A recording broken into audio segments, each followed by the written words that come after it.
It was exhausting. You know, it was like so many peaks of excitement that just, you think like running on second, we're gonna get this hit or they're gonna get this hit, and it just never happened. And the bullpens were great; they were just unbelievable, and it was just a battle of the pens really. But it was exhausting. There's no other way to put it. We started the game at 90, over 100 degrees, and 7 hours later, and through that entire time, we're trying to hydrate, maybe eating granola bars in between, and just having peaks of excitement, thinking something's going to happen. It never happened. I mean, 2-1 in 25 innings is absurd. It just never happens. And it wasn't even, the defense was incredible. Defense and pitching. I think there was about 3 errors total in 25 innings. So at that time of the year, we had a fantastic defense, and the bullpen really came together. So it was an exciting game. You're never a part of something like that. I mean, obviously Wood and Belf, that was the story of the game. But I mean, to be honest, and not to take anything away from my teammates, but that game probably, for all intents and purposes, that game could have been over a lot earlier. Like Texas probably felt like that game was 15 innings too long. If you look at the stat sheet, just from a high level view, you look at the stat sheet. I mean, we got dominated as far as hits, runners on base, scoring position, the opportunities.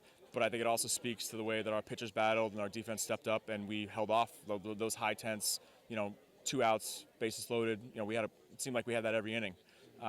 So I think more so than the ball not really bouncing our way, I think what we did was, even though we put ourselves in some of those high pressure situations where the game was on the line, we did a phenomenal job as a team of getting through those and living to fight another inning. And, kind of came to an end, obviously, but, we did a really good job of battling through that stuff and giving ourselves a chance. And it was a once-in-a-lifetime opportunity. We were all so excited about it. We welcome the challenge. We welcome the opportunity against Texas in front of a packed house, hostile crowd. We had Pat Dean on the mound, who was one of our go-to guys all year, so we had a lot of confidence in him taking the hill. And, faced a lot of good pitching staff. We faced their number one guy who they held back in game 1 of the tournament to save their best guy for us. And, we had a lot of good chances to go ahead and win that game, but, you got to kind of take your hats off to the pitching staff they had. Obviously, take the hats off to the pitching staff that we had, who held them with, scoreless for so long.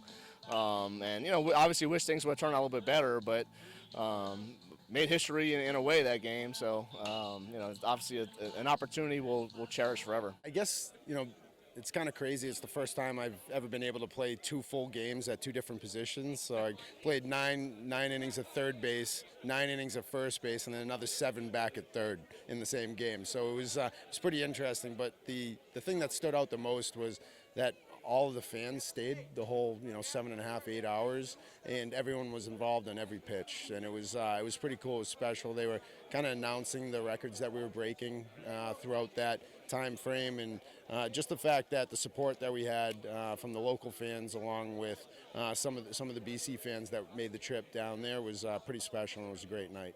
I've played professional baseball after that. I played in a big league stadium in the big leagues for a little bit. That was probably the most intense crowd I've ever played in my life. Just what it meant. Even, a Texas fan is very loyal about their baseball program.